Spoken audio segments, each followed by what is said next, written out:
If there's a very popular segment of car at the moment, it's the B segment SUV.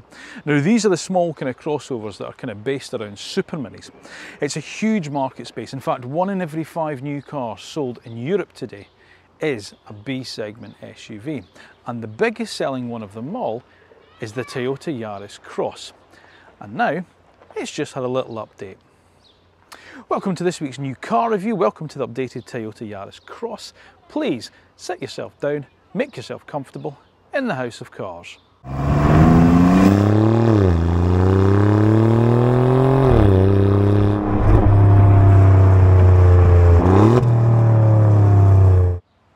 Now, before we get started on this week's review of the Toyota Yaris Cross, could you please do me a favour and make sure that you are subscribed to the House of Cars channel.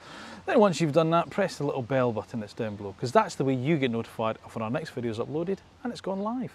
If you do enjoy it, make sure you give it a wee thumbs up, and of course don't forget, leave me your thoughts in the comment section down below. Let me know what you think about the cars that I review, such as the updated Toyota Yaris Cross, and of course on the House of Cars channel as a whole. So, as I say, huge market space. 1 in 5 new cars sold today. And of course it came about with our love of obviously SUVs, but our need, dare I suggest, for slightly smaller cars. And manufacturers thought, do you know what, why don't we kind of combine this sort of like 2 of them? Nissan really sort of like, you know, pushed it right at the start of, they were the sort of like instigators of this whole trend with the Qashqai, and of course it spread up and it spread down. And this B segment, the segment below the Qashqai, where you find things like the Nissan Juke for instance, that's where all the action is. As I say, 1 in 5 new cars sold in Europe today is one of these kind of cars. And Toyota have been very, very clever, because they've taken what is effectively a very, very good little super mini, the Yaris, and turned it into a very good kind of B segment crossover, the Yaris Cross, because of course the cross denoting the fact that it's this kind of more slightly raised ride height, you know, slightly more kind of chunky styling like you would expect of an SUV. The other thing that Toyota are very, very good at is hybrids, and this is a hybrid system that's in this car. In fact, all of the range now is effectively hybrids. They've been very, very slow when it comes to full battery electric vehicles. Only really got one really passenger car in the range, which is a complete battery electric vehicle, the BZ4X, that mid-sized SUV. But when it comes to hybrids, there's very few people can touch Toyota, and they believe that as we go into the future of electrification, that there is still a need for the internal combustion engine, but if they can be clever and match it to a really efficient hybrid system and a slightly smaller battery, then you get the best of both worlds. Is that the case with this car? Let's stick it through the road test review and find out. But before we start, let's just take a brief overview of the Toyota Yaris Cross. Well, the vehicle was launched in 2021, and as I said, it's a B segment SUV, and in 2023 they sold 19,000 of these alone. As I said, it's also the #1 best-selling B segment SUV across Europe. For 2024, there's a new powertrain option to join the existing 116 brake horsepower one. There is now a new 130 brake horsepower model on the GR Sport and Premier trims. It features new multimedia and enhanced safety systems, as well as reduced cabin noise. And prices range from just over £25,500 to £32,500, depending on which of those trim levels you go for. Now, before you switch off thinking, oh, this isn't the normal kind of car that we review on House of Cars, you are right in some respects. However, I was quite curious about this little car, because obviously there's a reason that it sells in the numbers that it does. So when Toyota said to me, Brian, come down and have a little drive in it and see what you think, I thought I'd bring you along with me. And I've come away quite surprised. Will you be? Let's find out. First things first, let's chat about the styling of it, because I really quite like it, and the more I look at it, the more it really sort of like appeals to me. Now this sort of sits above, they've got the iGo X, which is the real kind of really small, that's the A segment one, you know, the kind of little iGo city car that's now been kind of jacked up. This is the Yaris Cross, so you know, as I say, it's more that kind of super mini size. So, you know, if you're mourning the loss of things like Fiesta, you know, Fiat Puntos, you know, that style of car, then this is the size of car. But as I say, it's been raised in its ride height, which does have its advantages, which we'll get on to a bit later. But I do like the look of it. It's a chunky little monkey, isn't it? I really like it. Look at these big kind of bold lights here with a kind of nice kind of sharp lines in the back set bonnet. The bonnet set's really quite far back. Of course, you get your big kind of Toyota ellipsoid logo there. And then, of course, you got this kind of blanked grille here, but then the proper cooling grille down below, and it's split with this kind of body colour bit where the number plate is. Forward-facing camera there, and kind of mop kind of skid plates down at the bottom there, with this kind of sort of like side protection with this kind of silverised finish here. Now, I'll go through trims and stuff with you a wee bit later on. I really like this colour as well. I think it's called something like dusky khaki or something like that, is it? Well, it doesn't say on the keyring, but I think it's called something like dusty khaki, and I really like that. It's a flat kind of greeny colour, and I do like it. And of course, with being the sort of like, you know, the higher spec, you get the two-tone, you know, the colour and obviously the contrast with the black, and that kind of reduces the visual bulk of the car. Turn indicator sort of like down the side there, you get kind of daytime running lights here, and of course then I say your kind of main beam lamps in there as well. So yeah, as I say, it's a good looking car from the front, and I kind of like it. As I say, it's got purpose, it's got nice kind of, gone are the days where Toyota used to sort of like style bland cars. I think they've got really into the way, it's coming out with some really good looking cars at the moment.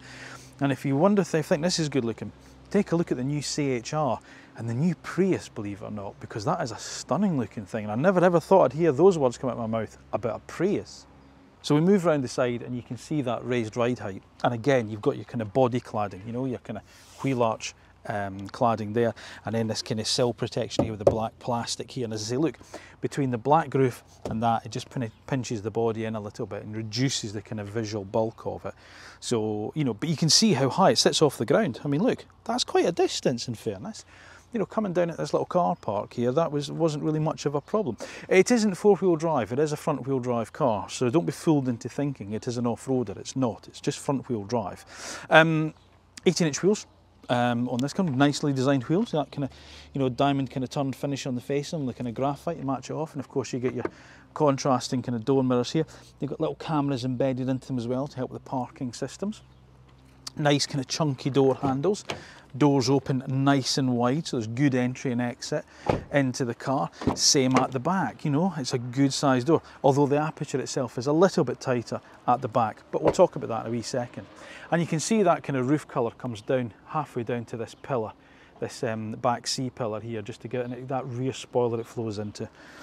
But the wheels are pushed right out to the extremities of the car, and that's going to be good when it comes to interior space. And that's one thing I certainly found with the interior of the car. It's fairly spacious given the fact that it is still a small car. Same round the back. Look, isn't it nice? I think it's a really good looking wee car. This nice kind of light bar that kind of goes across.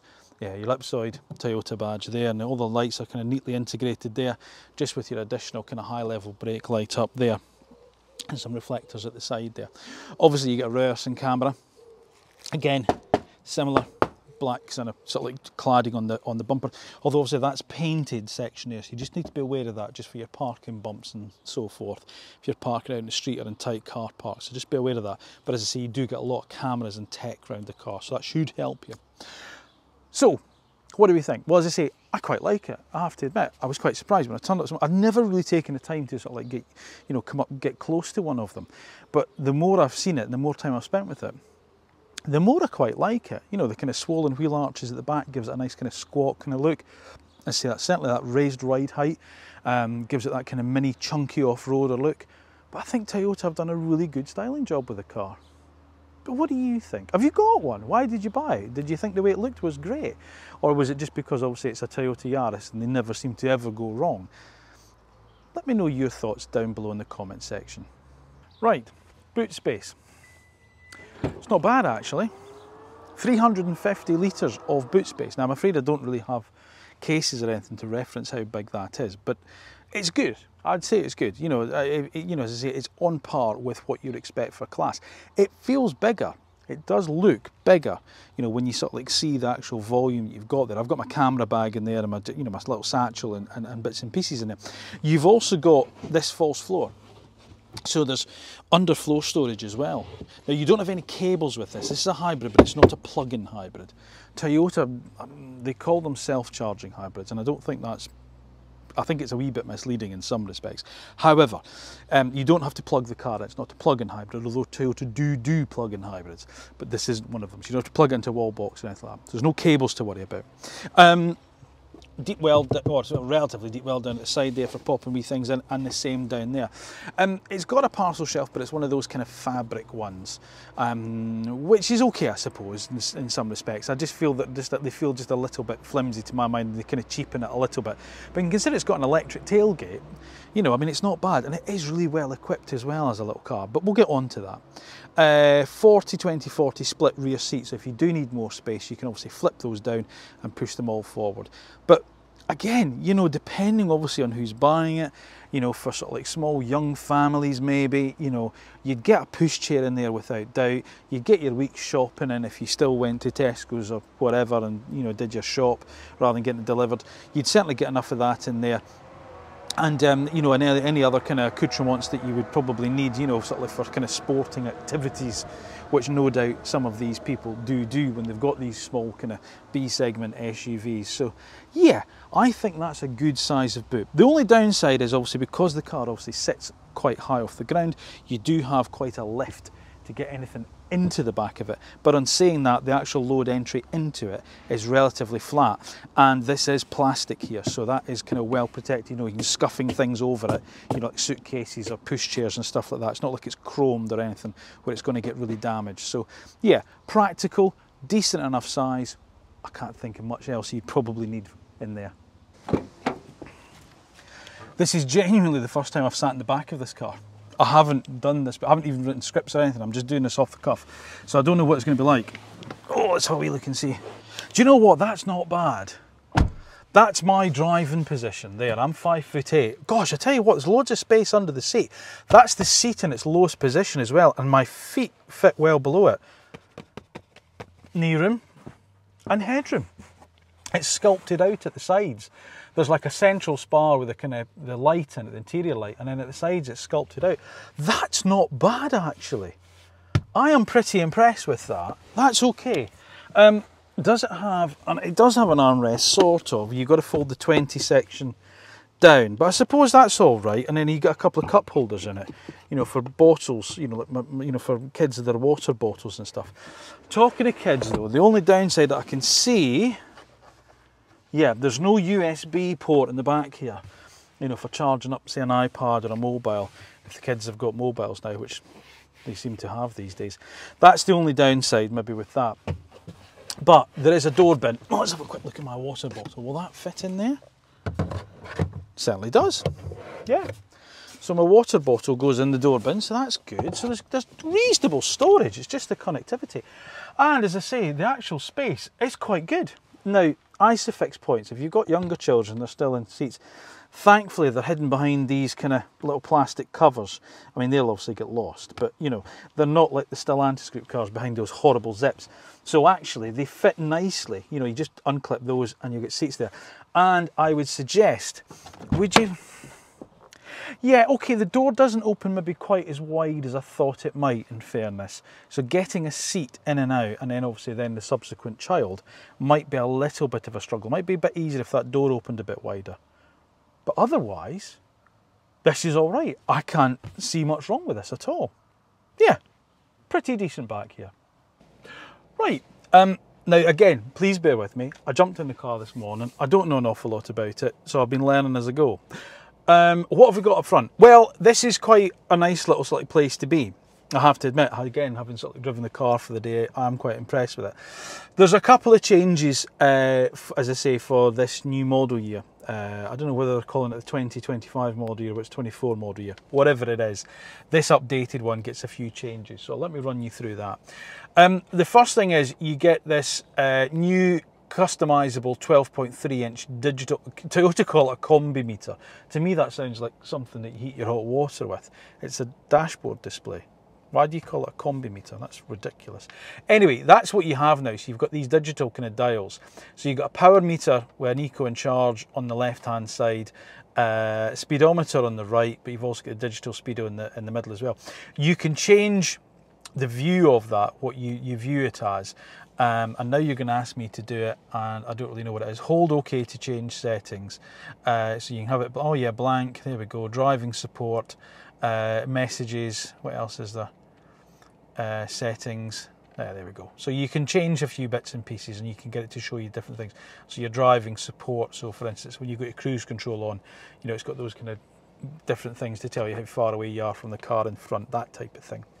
And all the information you need is there, you know, so you've got your trip meter over in the kind of right hand side, and then you've got your kind of economy meter over here. And I will talk about economy a bit later on, so that's going to be important. And then obviously digital clock, and then obviously your outside temperature. Right, so that's new for this model year. You've now got this up here. This is the only bit that I find a little bit incongruous in terms of the way it looks, not its functionality, but the way it looks. It just feels a little bit upright and kind of, oh wow, that's like somebody stuck one of those. Do you remember those TV video combi units you used to get years in the 80s? You know, that's what it looks like. There's the TV and there's the slot for the video. That's what it looks like to me, and it just, I think that could have been slightly nicer. I don't know, aesthetically wise, that could have been a bit nicer, but it works, and that's probably what's just important. Wireless Apple CarPlay and Android Auto. That's another change for this year, and that's a big boon for me. I've driven down to this day, believe it or not, in the Alfa Romeo Giulia Quadrifoglio, and that you've got to plug that in, and that's a £70,000 super saloon. And this wee Toyota Yaris gets it wireless. Go figure. So, but the nice thing is it's up in your line of sight, so the screen itself is just there. You know, you're just glancing across to the actual screen. So obviously, if you're not using the yeah, so there's your kind of, you know, your multimedia kind of stuff there. It's got inbuilt TomTom navigation, and then obviously you've got to get Bluetooth audio. What's down there? Oh, that's phone, because I've got Apple CarPlay on. And then there's more trip information there for the car itself. Okay, and then you've got things like web browser notifications and things, and then there's your settings menu. There are a few settings obviously you can go into, so things like, you know, where are we? Display, let's have a look and see, screen and camera, the brightness and contrast. The nice thing about it is you don't have to use the screen for everything, so it's pretty much there for nav and media and your phone, and that's pretty much it. That's all you really need to worry about too much with that one. So, you know, because if you want to use, you know, your climate control system, it's the physical controls in this little bar across here. So again, nice and easy to reach. That's the one thing I found with the car, you know, when you're sitting here, everything's just a hand stretch away, and I really like that. Everything's easy to find, a finger stretch away, so you're not taking your eyes off the road. So you get dual zone climate on this one, so you get your eyes aside temperature, and then obviously you got fan speed via 2 buttons there, and then all the other controls there. And then obviously that's just to adjust your temperature. So that's really good and really handy. It gets it. Same with the volume of the radio, it's just there. Turn it up there. And of course you get steering wheel controls as well for that too. The only downside is the heated seats. I mean, it's got them, great. The buttons just feel a bit clunky. Do you know what I mean? They feel really 1980s Toyota. That does. Sturdy, but just clunky. There we go. Wireless charging pad for your mobile. Pops in there, that's nice. There's also a 12-volt socket too. And then obviously we've got a transmission lever here, and then we come back, we've got things like parking assist, the drive modes, which I'll talk about without driving, EV mode, because bear in mind it's a hybrid, hill hold assist, and then an electronic park brake. Centre armrest, that can lift up, and you'll need to do that if you want to use both the cup holders. Okay, so you've got 1, 2, but if you've got the armrest down, you can't get to the second one. Okay, so that's first world issue that is, isn't it? Door bins, like the back, deep door bins, they'll take water bottles. And you know the other thing that I really like, what I was saying about how everything's just a stretch away, the window controls, they're above, they're sort of like, you know, they're quite high up on the door. They're not down here. So again, if you're driving like that and you want to put the window down, it literally, your hand just naturally falls onto it.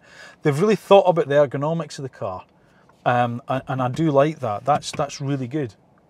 Materials, they all feel really solid. You've got that kind of soft rubber kind of stuff at the top of the dashboard there, and that kind of leatherette, and then again a bit more down there. It's only when you get lower down that it starts to, you know, you kind of the grey plastics, but it feels solid and well screwed together. There's just only a tiny little bit of that kind of that gloss black, piano black veneer that I don't like on cars. Just a tiny bit there and that's it. Or a wee bit on the steering wheel as well. The wheel's lovely to hold. A really nice size of steering wheel as well. Just a little simple kind of 3-spoke wheel. Really thin spokes here. The buttons are okay. You do sometimes maybe find you hit them by mistake, but maybe that's just me being clumsy. But I don't think it's a problem. Steering wheel, that adjusts for reach and for rake.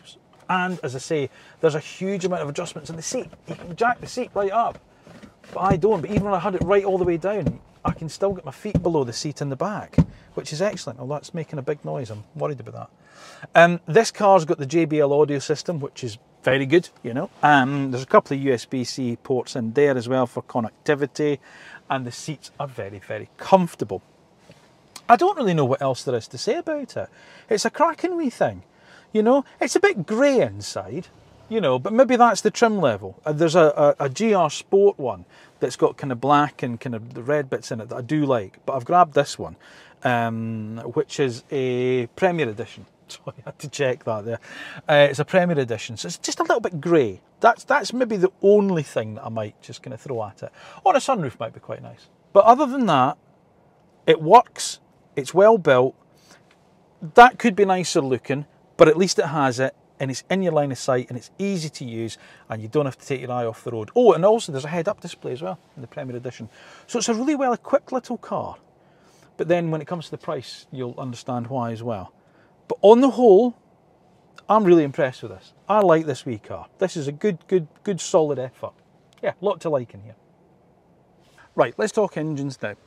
The Yaris Cross gets one engine. It's a 1.5 3-cylinder engine, but it now comes in 2 power variants. So you either get the 115 brake horsepower one that you've been able to get up until now, or this one, which is the new one, and that's 130 brake horsepower. Now that's only available in the top 2 trim levels. Now bear with me, because I get a lot of information this morning, so I do have to remind myself now. So that's the GR Sport and the Premier gets this 130 brake horsepower unit. Now the engine itself isn't changed. The extra power comes from beefing up the electric motor that powers it, so that's where the power comes from. It's mated to a CVT transmission. Now I used to absolutely hate CVT transmissions. I just, you know, I grew up with, you know, driving the old DAF ones, you know, on the Volvo 340s and Fiat Selectors and things like that. But I tell you what, this is a really decent transmission that's fitted to this car, and it's only really sort of like makes itself known when you're kind of joining a motorway, trying to get it up to speed. But once you're actually at speed, it's actually quite a quiet wee engine. So it is a decent little power plant that's in here, I have to admit. Now in terms of economy, okay, I wanted to talk to you about this because I've got the official spec sheet here.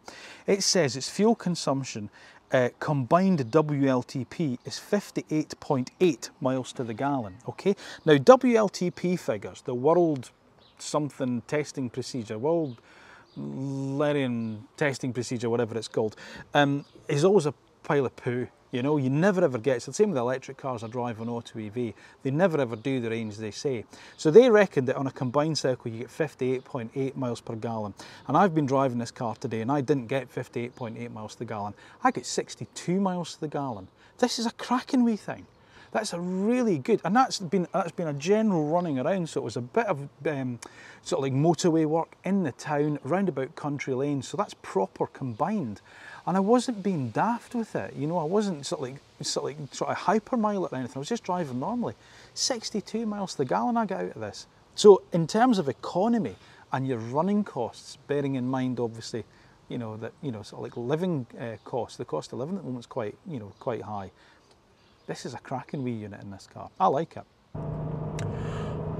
Right, so as I was saying earlier, this is still the 1.5 litre 3-cylinder engine that's been before. They've not changed the engine. What they've done is they've tweaked the electric motor to give another 15 horsepower over the car that's been out so far.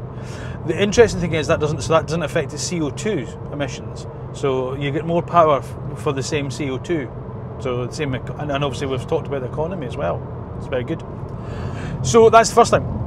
One of the other things that they did, the thing that gets me about Toyota is they listen to their customers by all means. You know, they really do. Customers have given them some feedback, as have press. And one of the big changes on the Yaris Cross is now a lot more sound deadening. A lot of people say it's quite a noisy little car. Now, I didn't drive the old one, if I'm being honest.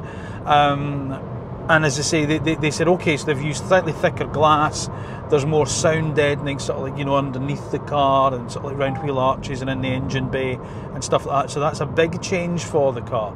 And it certainly does not feel like a thrashy little Super Mini with a 3-cylinder engine. It feels quite decent. I tell you what, I was driving obviously the Jeep Avenger recently, and that's got like a little 1.2 litre 3-cylinder turbo, and this is quieter. This is a quieter car. So there we go.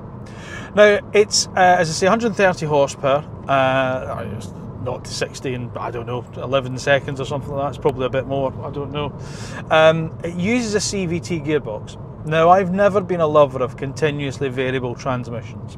Never got on with them. I thought they were rubbish in the old Volvo 340s, which was the DAF unit. I felt they were rubbish in the Fiat Unos and the Fiat Pandas that I first started selling back in the late 80s, early 90s, and the Selecta models and the Unos and Pandas. They were rubbish then, and I never liked them when Audi fitted them the Multitronics. This, however, I'm quite surprised at. This is okay. This is actually quite, and it just suits the car. It really suits the car. And I genuinely had to check that it was a CVT, because you don't genuinely feel that it is. You know, the car gets up to speed, and it gets up to speed in the way that every other kind of like car of this size does. And it just doesn't feel like it's thrashing away, or, you know, screaming its guts off, and, you know, oh, that's why I hated them. No, it's nice. It's a nice little car. The only time I think I mentioned, as I say, that I felt it kind of vocal was when I was going on to the A3 earlier. I'm down in Hampshire at the moment. When you go onto the A3 and you're trying to get up to kind of motorway speed, that's when it kind of makes itself known to you. But once you actually get to that, you know, 70 miles an hour, it's fine. It all settles down and everything's good in the world again. So I can't complain about it in that way, because I say, if you're cruising, my mum lives up in the south of Scotland. It's 330 miles from my mum's house to, sorry, from my house to my mum's house. I drive up there in this quite happily. It's okay. It's, you know, it handles the motor. And again, that's another little surprising thing. You look at it and you go, oh, that is, you know, very urban centric kind of car. No, it's fine. If your mates live at the other end of the M4, if you're going down to Bristol for the weekend, or say you got to see your parents up in Scotland or in Wales or whatever, this does it. I'm genuinely really surprised by this little car. I really am. In a good way. I like it. I really do like it. I can understand why they sell as many as they do. Now, the hybrid system, the car obviously sorts itself out when you've got different driving modes, okay? You've got normal, eco and sport. And then when you're obviously in eco mode, it dulls everything right down. You know, you've got to be really things with the throttle pedal to try and get it to move and stuff like that. Sport, I don't think I really bothered with.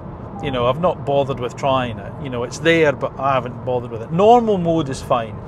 And at the moment, it's saying that my average is just, I've dropped it, unfortunately, it's 59.3 now. 59.3 miles to the gallon. That's cracking.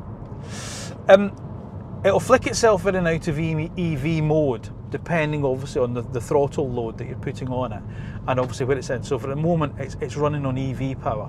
It's running electric power only. Now obviously you don't charge the battery like you do in a normal electric car or a hybrid, you know, plug-in hybrid. See, there you go. Listen. Do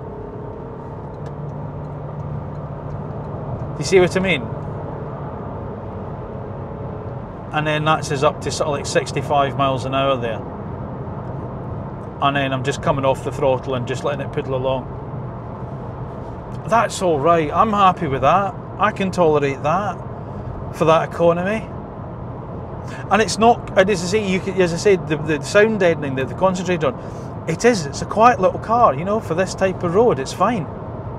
It's, you know, it is. It's good. You know, I'd happily sit on a motorway all day like this. Quite happy to. Seats are comfy, really nice driving position, foot space is good as well, and I don't have big feet, but you know, the foot space is nice in there. The seat squab's got enough length in it, tucks under the back of my knees. I've got this elbow rest for when I'm kind of just sitting back and relaxing, and this nice little 3-spoke steering wheel. It's a cracking driving position, this.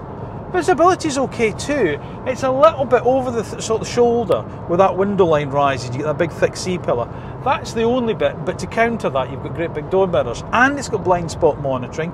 There's a lot of safety kit on the car as well. So speed limit warning, obviously you've got adaptive cruise control, blind spot warning. I think it's got lane keep assist as well somewhere. Yeah, it's there. You know, radar guided cruise control, adaptive cruise control. It's a B segment car. It used to be an option to have a bloody passenger door mirror on a Fiesta. It's got heated steering wheel. It has. I've just noticed it. It's got heated steering wheel down here. What was I talking about? Yeah, the hybrid system. So the car will sort itself out. Obviously, depending on what you're doing and your throttle load. There is a button down here, however, called EV mode. So you know, if you were going into sort of like you know, an ultra low emission zone. And it had you can just press that and it'll just drive in and, you know, for a couple of miles on electric power only, which is, you know, that's quite handy too. So it's nice that it has that.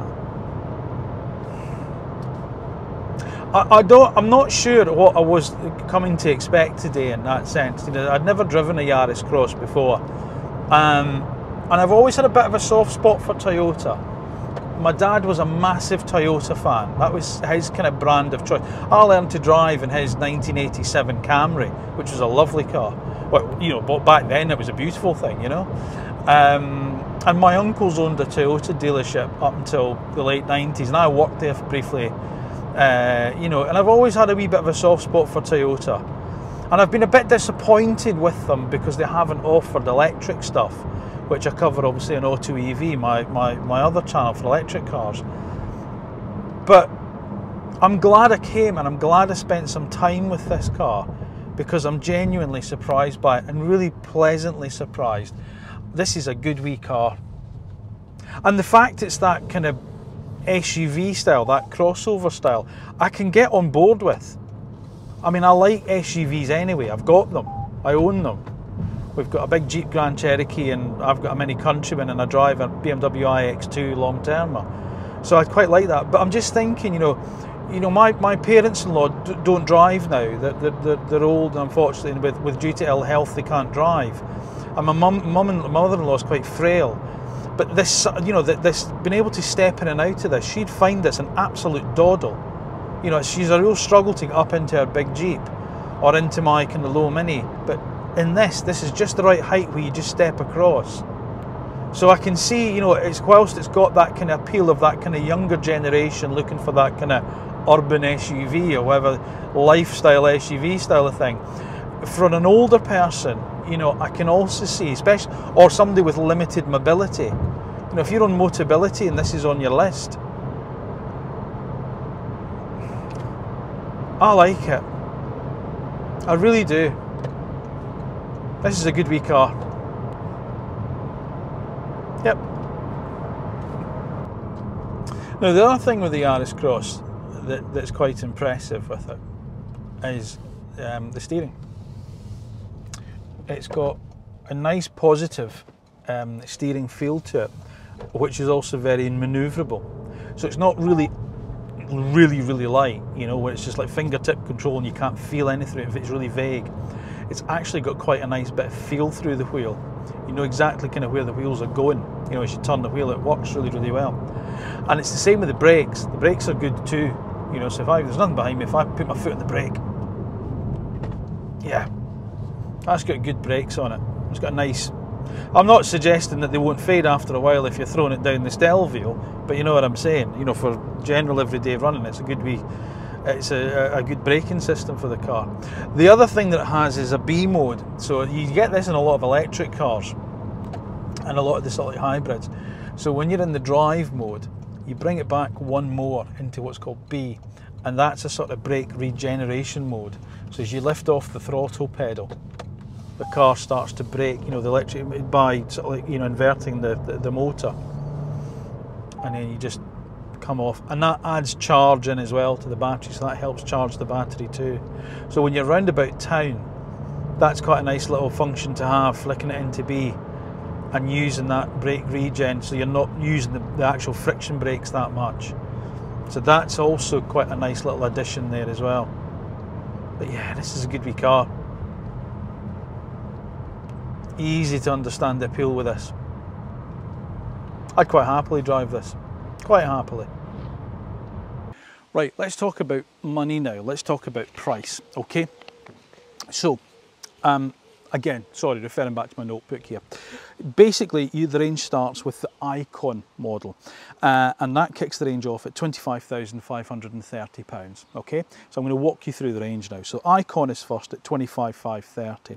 Now, the Icon and the design you can only get with the 115 brake horsepower unit, okay? So it gets they get a few of the updates that have come with this year, but they retain the old well, I say the old, it's not that old, but you know what I mean. It gets the lower powered 115 brake horsepower unit. So then the next one, as I say, is the design. That's the next step up from the Icon design, and that's 27,130. So those are the two cars that retain the 115 horsepower 3-cylinder engine. Right, then you go up to the Excel, which starts at 30,565. 30,565 for the Excel, and then you jump into the GR Sport at 31,320. And obviously those cars get the 130 horsepower unit in this one. This is a Premier Edition, so this is going to be around for the kind of first year of production. And this is 32,500. But basically, this is effectively an XL with some extra bits on it. So if you like look at this car, that's what the XL is going to be. And the colour of this car, I've just had a look, isn't dusty khaki, it's called urban khaki. So there you go, that's what it is.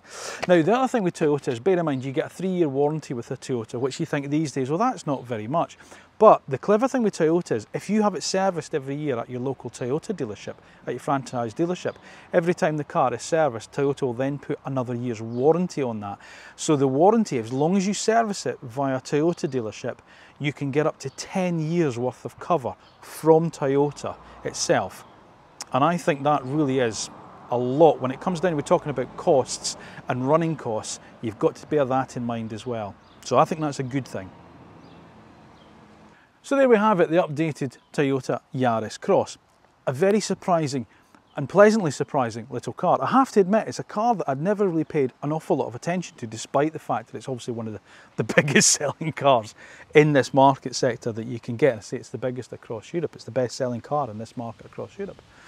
So why have I waited so long to sort of like get behind the wheel of one? I genuinely don't know, because the more time I've spent with it, the more I've kind of fallen for its charms. I think it looks great. I love this kind of chunky little look about it. It's very smooth to drive. It's very comfortable. You know, in terms of economy, it's been absolutely outstanding. You know, I'm really impressed. And I think if I'd tried harder, I certainly could have got closer to probably the 70 odd miles to the gallon out of the car. As I say, it can handle motorway, it can handle the urban environment, it can handle out here in the kind of countryside as well. So it's a kind of real jack of all trades style of car. And as I say, there's a lot to love about it. And bearing in mind, obviously, as well, you've got that legendary Toyota build quality and reliability, which is backed up by that warranty package that they offer. So in fairness, what I have to say is, it has been a surprise today to cover this car, but it has been a very pleasant surprise to cover this car for House of Cars. And I can wholeheartedly say, I think this deserves the success that it has. And if you're considering a car like this, go and have a drive in one of these new updated ones, because I tell you what, despite the price, but you do get a lot for your money, this is a cracking little thing. I really like it. And I'm sure you probably will too. Thank you for watching another episode of House of Cars and our new car review of the Toyota Yaris Cross. As always, please make sure that you are subscribed to the House of Cars channel. Then once you've done that, press the little bell button that's down below, because that's the way you get notified of when our next video is uploaded and it's gone live. If you have enjoyed this video, then please make sure that you give it a little thumbs up. And of course, don't forget, let me know your thoughts in the comment section down below. Do you own a Yaris Cross? Are you in the marketplace for one of these cars and you want to know a little bit more about it? Let me know in the thoughts let me know your thoughts in the comment section down below, because you know, hopefully we've got a few owners on there who'll maybe have they'll be able to answer your questions if I can't be. So let's utilise me, yeah? Use me. That's what I would say. Now, I'm also on Instagram as well, so at House of Cars 1973, so please give me a follow there as well, because it does help the channel. And as I say, if you're into cars, whether it's new cars or old cars, small cars or big cars, slow cars or fast cars, then you'll find them all here on the House of Cars. Until next time, thanks for watching. I'll see you again soon.